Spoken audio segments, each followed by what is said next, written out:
विभाजन करने वाले उन ताकतों से सतर्क रहते हुए एक भारत श्रेष्ठ भारत के बारे में सोचना होगा। भावी पीढ़ी के सामने इस प्रकार की त्रासदी न होने पाए, इसके लिए संकल्पित होंगे। नमस्कार, पंजाब केसरी.com देख रहे हैं आप और मैं हूं आपके साथ विनीत मंडराई। उत्तर प्रदेश की राजधानी लखनऊ में विभाजन विभीषिका स्मृति दिवस पर आयोजित कार्यक्रम में उत्तर प्रदेश के मुख्यमंत्री योगी आदित्यनाथ ने पाकिस्तान को लेकर बड़ा दावा किया है। उन्होंने संकेतों में कहा है कि पाकिस्तान का भारत में विलय हो जाएगा। विभाजन विभीषिका दिवस पर मुख्यमंत्री योगी आदित्यनाथ ने पड़ोसी मुल्क पाकिस्तान के संदर्भ में बड़ा दावा करते हुए कहा कि या तो पाकिस्तान का विलय होगा या वह समाप्त हो जाएगा। सीएम योगी ने कहा कि जो 1947 में हुआ वो अब बांग्लादेश में हो रहा है। हम विभाजन की त्रासदी दोबारा नहीं होने देंगे। हमारा प्रयास होना चाहिए कि 1947 होते होते भारत दुनिया की सबसे बड़ी ताकत बनेगा और उस ताकत के लिए भारत के हर नागरिक को एकजुट होकर के अपने आपसी मतभेदों को समाप्त करते हुए जाति के नाम पर, क्षेत्र के नाम पर, भाषा के नाम पर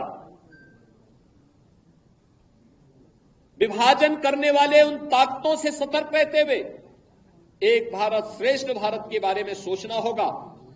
इतिहास के उन गलतियों के परिमार्जन का एक अवसर हम सबके सामने है।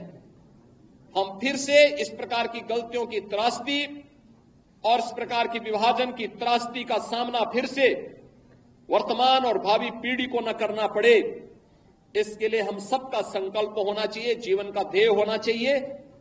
विभाजन की इस त्रासदी के लिए तत्कालीन कांग्रेस नेतृत्व पूरी तरह जिम्मेदार रहा है। कांग्रेस विभाजन की इस त्रासदी के लिए और समय समय पर देश के साथ हुए इस धोखे के लिए कभी देश की जनता से माफी नहीं मांगेगी, क्योंकि उनका चरित्र कभी भी इस प्रकार का नहीं रहा। कांग्रेस का वास्तविक चरित्र अधिनायकवादी रहा है और देश के अंदर जब भी उसको अवसर मिला उसने लोकतंत्र के गले को घोंटने का प्रयास किया। 1975 इसका उदाहरण है। जब भी कहीं पर नागरिकों ने अपने अधिकारों की बात की, उसने आपस में लड़ाने का काम किया। देश के अंदर भाषाई विवाद, देश के अंदर क्षेत्रीय विवाद, देश के अंदर सनातन राष्ट्र में हिंदू और सिखों को आपस में लड़ाने का कार्य, ऐसे तमाम ऐसे पाप हैं इनके, जिन पापों की कभी माफी नहीं दी जा सकती है। और इसलिए हमें इस प्रकार के लोगों से सावधान रहते हुए फिर कहीं भी कोई ऐसी स्थिति ना आने पाए जो देश के वर्तमान और भावी पीढ़ी के सामने इस प्रकार की दुर्भाग्यपूर्ण त्रासदी की स्थिति पैदा करे। इसके लिए हम सबके जीवन का इस संकल्प होना चाहिए, हम इसके लिए परिमार्जन करने की दिशा में आगे बढ़ सकें।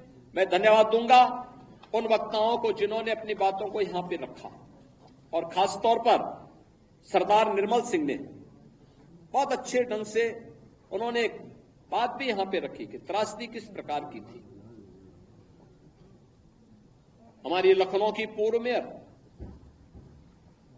स्वयं उस त्रासदी का शिकार बनी थी, मात्र 1 वर्ष की, और 2 वर्ष के बाद उनके पिता उन्हें उस कैंप में मिल पाए जहां पर वे लोग, उनके परिवार के लोग त्रासदी के शिकार थे।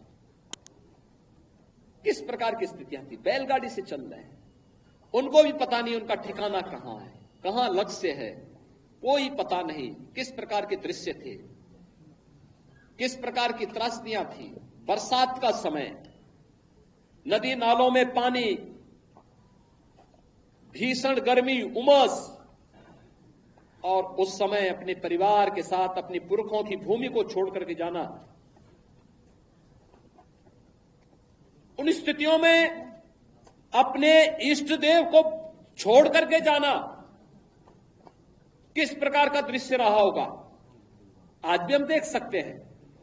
ननकाना साहिब में हमें गुरु नानक देव जी के प्रकाश पर्व में वहां कीर्तन का अनुमति नहीं होती है, नगर कीर्तन की अनुमति नहीं मिल पाती है।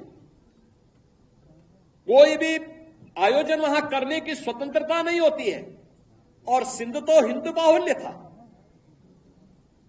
सिंध तो आज भी सिंधी बाहुल्यता का राज्य है, उसे पाकिस्तान में के अंदर क्यों जाने दिया गया? बांग्लादेश की आबादी 1947 में कितनी थी और कितने हिंदू थे? 22% हिंदू थे। आज उनकी संख्या घट करके कितनी रह गई है? 7 से 8% रह गई है।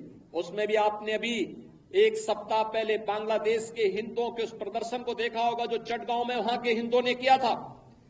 लाखों हिंदू जुट करके वहां पर अपनी बातों के लिए दुनिया के सामने गुहार लगा रहे थे। मैं धन्यवाद दूंगा, मैं अभिनंदन करूंगा उन हिंदुओं का जिन्होंने इतना साहस किया है कि पाकिस्तान के अंदर रहकर, बांग्लादेश के अंदर रह करके भी उन नरपिशाचों के सामने उन्होंने अपनी प्रवाह के बगैर अपनी वर्तमान और भावी पीढ़ी को बचाने के लिए सड़कों पर उतर करके दुनिया को उसका वास्तविक चेहरा दिखाया है। और मुझे लगता है हमारी सबकी सहानुभूति उन हिंदुओं के साथ में होनी चाहिए, उन पीड़ितों के साथ होनी चाहिए जो बांग्लादेश के अंदर अमानवीय अत्याचार के शिकार वर्तमान में हो रहे हैं। और मैं आप सबसे यही कहूंगा कि हमें इस मजहबी उन्माद से देश को भी और दुनिया को भी बचाने के लिए आह्वान करना होगा। और मुझे लगता है कि ये मजहबी उन्माद एकता के माध्यम से ही परास्त होगा। महर्षि अरविंदो का अखंड भारत का सपना इसका समाधान होगा। आज के इस अवसर पर मैं विभाजन की त्रासदी के शिकार परिवारों के परिवारजनों के प्रति अपनी संवेदना व्यक्त करता हूं। जिन लोगों ने अपने परिवारजनों को खोया है, उस समय खोया था, उन सब के प्रति मैं विनम्र श्रद्धांजलि अर्पित करता हूं और विश्वास करता हूं कि विभाजन की इस त्रासदी से हम कुछ सबक लेकर के आने वाली भावी पीढ़ी के सामने इस प्रकार की त्रासदी न होने पाए, इसके लिए संकल्पित होंगे। धन्यवाद। जय हिंद। बता दें कि कल यानी 15 अगस्त को पूरा देश आजादी का अमृत महोत्सव मनाएगा। ऐसे में सीएम योगी ने भारत की आजादी को लेकर बड़ा बयान दिया।